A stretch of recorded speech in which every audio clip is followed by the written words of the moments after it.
Hi, everybody. My name is Miriam Heppler. I'm happy that you guys are watching my case presentation this week. The client that I'm choosing is a 13-year-old. I work in behavioral and mental health is the placement that I'm in. So we have a partial hospitalization program as well as an intensive outpatient. So this client specifically is in our partial or our PHP program. They are 13 years old and they identify with he, him pronouns, or he, they pronouns as well. So Hal is 13. They're going into 8th grade this coming year. They are Hispanic and they live with their father. So just to kind of give a little bit of background, mom recently left the home unexpectedly. They're not entirely sure where she's at. So Hal is struggling greatly with suicidality, self-harm, depression, anxiety, as well as grief. So grief initially was very much surrounding his grandmother, who passed away about 6 months ago, and they were very close. So that has been definitely a difficult part throughout their involvement in the program and kind of their processing of that emotion. They are an only child, and they do attend the public school that they are near. They struggle to make like healthy friendships and healthy boundaries as well. So that those are some of the areas that we were really focusing on. So for Hal, with the specific conversation that we were having, I took a strengths-based solution-focused approach, and I wanted to utilize that to validate what Hal was feeling, to allow him to process his emotions, his grief, as well as celebrate his triumphs and the things that he was trying to do in order to celebrate his grandmother who had passed. And then I also wanted to problem solve with him, which was the goal of the solution focused, of how he can in the future kind of plan to recognize his grandmother and his relationship with her. So those are the main things. His grandmother was a great supporter, so losing her was a very difficult time for him. But I felt the conversation went very well, but I'm excited to see what you guys think. So thank you. I hope everyone's having a great last stretch of the semester and the program. So good luck, everyone. Hey, Hal. Hey. Are you ready to join the group again? You guys are moving to yoga. I don't think I'm ready yet. Okay. Do you want another minute or do you want to move into the other room to talk? I think I'd like to move into the other room. Okay. Let's go in there. All right. Did you want your actual therapist, Mary Ellen, or did you want to talk with me? I'm okay with you. Okay. So, I could see when you guys were playing cards that all of a sudden it seemed like you put your head down. I wasn't sure what was going on with that, and then you asked to take a break. So do you want to tell me what's going on? Yeah, so those cards, they were my grandmother's, and she just died. So okay. I was just having a hard time playing with them. That's fair. So when did your grandmother die? A few weeks ago. Okay. And those were her favorite cards to play with. So I wanted to bring them here and see if I could play them with everybody else. But that wasn't easy. And that's fair, right? So with the fact that you got upset about everyone playing with the cards, how are you feeling now after you took your break? A little bit better. I don't know if I can play with the cards anymore. Okay. How do you feel with that? Like, is there a timeline or do you just feel like you can't play with them? I want to be able to play with them. I just don't know if I'll be able to. I think maybe I need some more time. Okay. I think that makes sense. That I'm really proud of you for bringing the cards in today and that you tried playing with, your friends and with the other group members. And it seemed like at first it went pretty well. But you reached a point, and I think that's okay. You definitely tried, and I think using the cards that were hers is a good thing.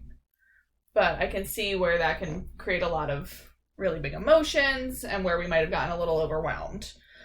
So when you grabbed the cards this morning, what was kind of going through your head? I was okay when I grabbed the cards. I was a little sad, but I was okay.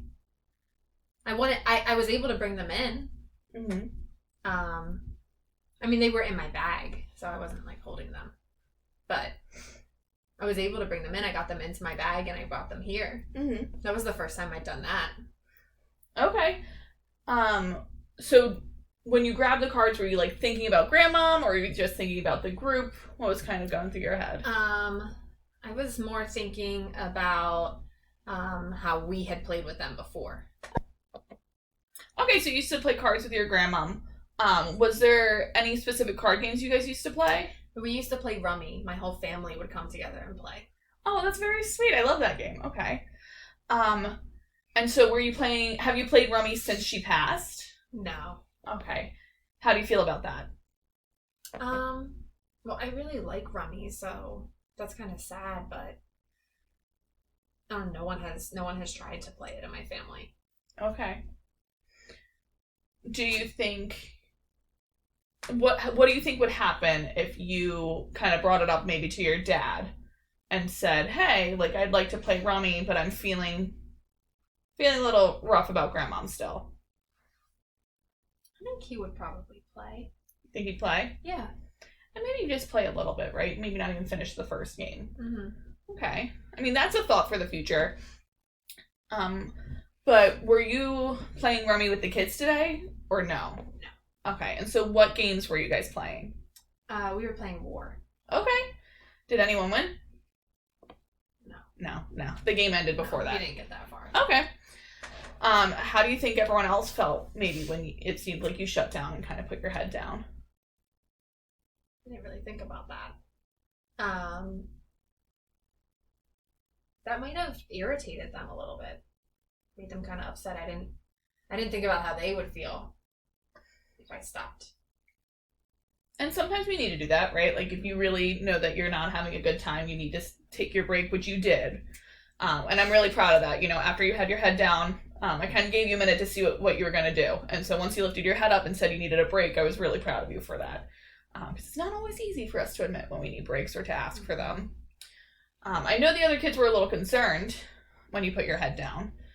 So I know that they want to make sure you're okay. So maybe when you do eventually head into yoga, you might want to give them like a little thumbs up or something. Mm-hmm. Or you can talk to them later during process. Okay.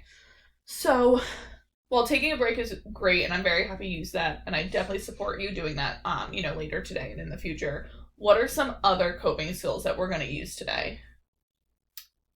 Well, I like to journal. Mm-hmm. So maybe when I'm like taking a break or tonight, I could write in my journal about what's going on. Okay. The group is also going, well, they're already there at yoga, right? Yeah, they're over at yoga now. Oh, so I could go to yoga and get some exercise in, do some movement. Yeah, you guys still have plenty of time, so we'll definitely get you over there. You have like at least another 50 minutes in there. I mean, I love those options. With journaling, when you start writing about sometimes the heavy things throughout the day or big feelings with grandmom, do we feel relieved or do we start to feel overwhelmed at times? What kind of goes through our head? It depends. Sometimes I feel overwhelmed, but usually I feel more relieved. Okay. Being able to write it down. So what we can do, or I can suggest really, is that for the future, if you want, you can set a timer. So you can have like a 10-minute or like a 15-minute timer and say, I'm going to journal during this time period.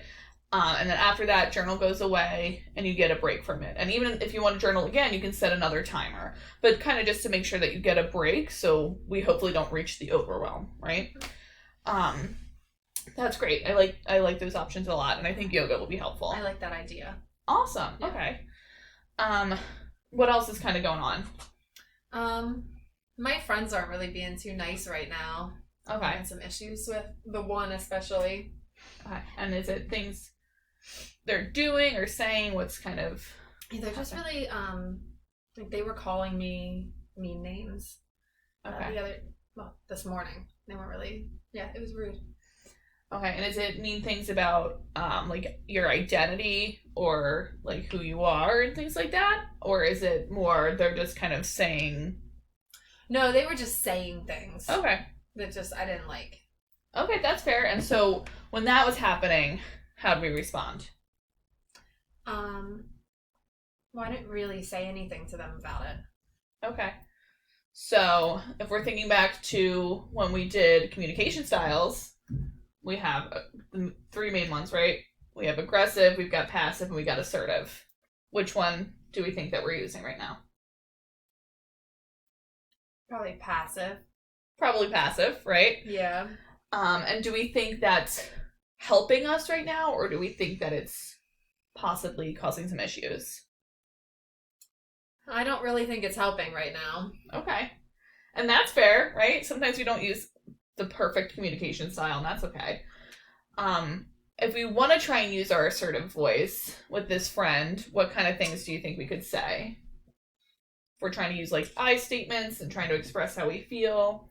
Well, I could use an I feel statement. Okay. And I could tell him that I didn't like what he was saying to me, and that I felt like he was being unkind. Okay. And that it hurt my feelings.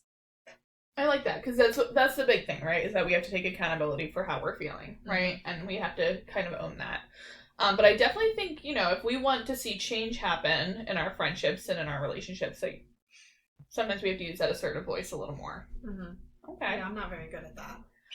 It's not easy. We're not all good at it. And I think that's something that you definitely have to remember, is that it's not an easy process. And we just, as we keep trying and working at it, we get better at it, and then we don't have to force ourselves to kind of use it as much. It'll come more naturally. Is there anything else that we're feeling right now, or that we want to talk about? Or do you feel like you're ready to go to yoga?